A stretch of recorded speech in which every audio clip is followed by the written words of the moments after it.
and only on issue 3. Yes, sir.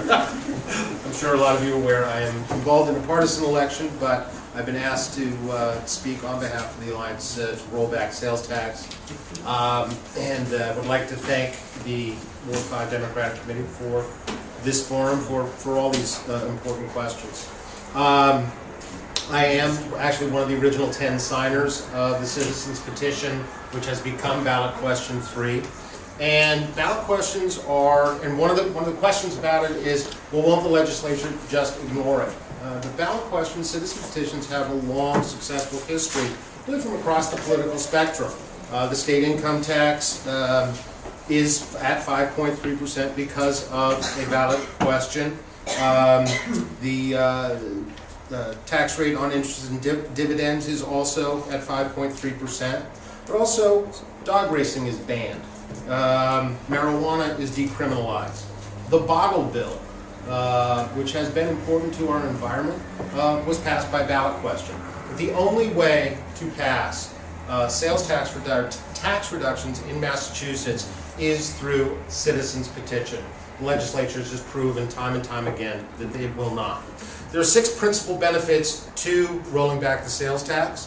1, it will encourage the creation of an estimated 25,000 to 30,000 permanent private sector jobs at a time when the number of unemployed remains roughly 300,000. It will lead to tens of millions of dollars a year in private infrastructure investments. It will save individual taxpayers hundreds of dollars per year. It will allow Massachusetts businesses, especially retailers, to be competitive with those in New Hampshire, as well as those who shop online to avoid the sales and use tax. It'll attract consumers from neighboring states, which, after the rollback, will all have higher tax rates, state sales tax rates than we do, with the exception of New Hampshire.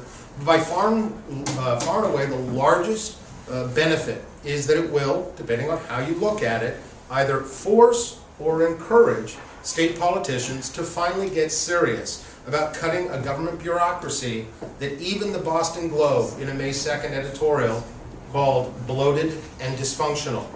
Now, let me clear up one common misconception regarding ballot question 3. There is absolutely nothing in the ballot question that mandates any cuts to local aid, education, libraries, safety net programs.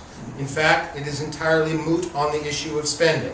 When opponents say it'll force cuts in those areas, what they're really saying is that state legislators are unwilling to take on entrenched interests, either public employee unions or corporations, and actually deliver smaller, more efficient, more effective government. Let's also make clear about the actual numbers we're talking about.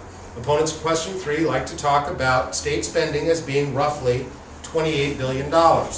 However, that is only budgeted spending. Total state spending this year will top $53 billion. So the projected loss of revenue due to passage of question 3 is less than 4% of total state spending. Passage of question 3 would mean that the state government would have to get by on the same amount of revenue that it collected in 2009. Now, I think it's safe to say that many people in this room are living today on the same income they had 2 years ago. In fact, I'd be surprised if there weren't some who are making do with 10, maybe even 20% less than they were 2 years ago. If we can do it, I think it's reckless. I don't think it is reckless, dangerous, or even unreasonable to ask our government to do the same. The benefits of passing question 3 are clear. Thousands of new private sector jobs, tens of millions of dollars in new private investment, upwards of $1 billion increase statewide in gross wages, and finally, and most importantly, a serious effort to rein in a government bureaucracy that has grown too quickly and too large to be sustainable. So I urge all members of the public to visit the website, rollbacktaxes.com, to learn more. And I urge members of the Ward 5 Democratic Committee to endorse a yes vote on ballot question 3. Thank you very much. Thanks, Brad. Do you have any questions for Brad? Judy? Yeah, where are all these public and private sector jobs going to come from? A lot of it, well, it would be retail, transportation, management, etc. With more economic activity based on a lower sales tax, you're going to have people to conduct that economic activity. And people are, you're guaranteeing that people are gonna be going out and spending this additional money. Yes, generally people will do that. I mean, I can't personally guarantee it, but the studies studies I'm citing are by the Beacon Hill Institute and the Pioneer Institute. Sarah? Why, you're talking about forcing the solutions of entrenched problems in government, but you're putting the least of us, least among us, in the way so that if we cannot in fact force those solutions, that the people who are going to pay for the reduction in the sales tax will be the people who need the social services. How can you justify that? With $53 billion a year in spending, we can either afford to provide the services that government needs, that we all rely on, or we can afford a bloated, dysfunctional government. We simply can't afford both. And it's unfair to ask the people of the taxpayers of Massachusetts to pay for a bloated, dysfunctional government because our legislators don't have the will to do the right thing. How can you justify, all right, if the cuts are made, not made, to what you call bloated bureaucracy and unnecessary government, and instead are made to the least among us, the least powerful, the least well-fed, the least housed. Then you have to blame. How can you justify that as opposed, all right, to going to the party of no, all right, who more often than not are the people that are in the way of the very reforms you think, or at least have been this year? How can you justify putting the least among us, all right, in the way of what is basically a bet that you and your party mates continue to make, regardless of how many times it proves not to come true? How can you justify that, Mr. Marston? Okay. All right? In Massachusetts, with 5 Republican senators and 15 Republican legislators, we're a really quiet party of no, okay? The governor, regardless of party, is irrelevant to the budget. Even Senate President Therese Murray last year during the budget negotiations said, governor is basically irrelevant to the budget, okay? So the people who control the budget... You're not answering my question. How can you justify... Sarah, how can you justify... Okay, wait a second, okay? Don't blame us. If the cuts aren't made, then it's not the fault of how much revenue we have. It's the fault of who represents us on Beacon Hill. I mean, you know, it would be sort of like, well, how can you justify not having a sales tax of 10%? How do you justify not having an income tax of 15%? Okay? Any other questions for Brad? Yes, Helen?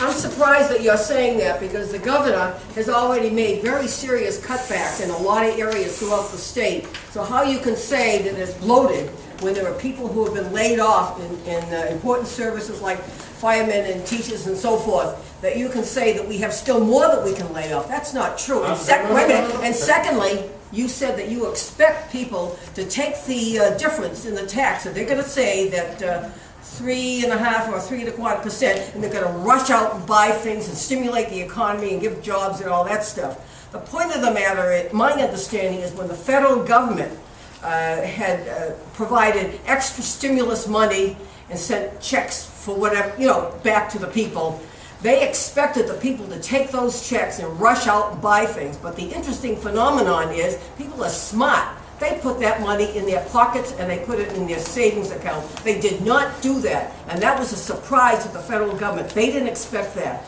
So if they didn't get it, what makes you think that the 3.25% that's going to, people are going to save, that they're going to rush out and buy things? I think that's faulty. Coupled with, what are all these layoffs that we're talking about? You're talking about bloat, and I'm talking about all over the newspapers, every service. home care corporations and senior housing, senior services, and lots of services have been cut back and people have been laid off, and you're talking about bloat. I don't get it. Okay. Two answers. As I said, I am citing the studies of economists and experts from Pioneer Institute and the Beacon Hill Institute. Okay? Second of all, if you look at the comprehensive annual financial report, has nothing to do with providing services. There is a line item, the statutory basis accounting report, put out by the Commonwealth of Massachusetts. There is a line item labeled transfers and other uses and expenditures, basically miscellaneous. Okay? That totals $7 billion. I think some of us would argue if it's not important enough for the state to tell us what they're spending the money on, it may not be important enough to spend it, and none of that money is spent on the important government services that you're talking about. Have you asked for an accounting of that money? Yes. You personally? Oh, no. But Kamal Jain, who was a candidate for auditor, spent thousands of dollars of his own money requesting information on the budget. Massachusetts has one of the, a lot of times they, well, what would you cut? Well, I don't know. They won't tell us what they spend it on. Massachusetts is ranked at 0 as far as budget transparency, and that's one of the, one of the things we have to solve. Okay. One more question? One more Can I question. speak to that, please? I used to work for the budget office in the No, state. you can pose it in the form of a question if you'd like. No, I don't have a question. I just want to correct this Okay, information. well, we're taking questions right now. We have one more question. Rajan. How long has the tax been at 6.25%? How many years has it been at that rate? Since August 2009. 2009. One other point, if you look at most statistics in terms of how heavily Massachusetts is taxed as a state, it's something like 38 or 40, or it's not like number 1 or number 2. So as the effective tax rate in Massachusetts as a state, we're not taxed very high. 38. 38? We're in a, well, because we're one of the highest per capita income states, we're also the highest per capita dollar amount tax state. We are in, as you say, the middle of the pack as far as total tax burden.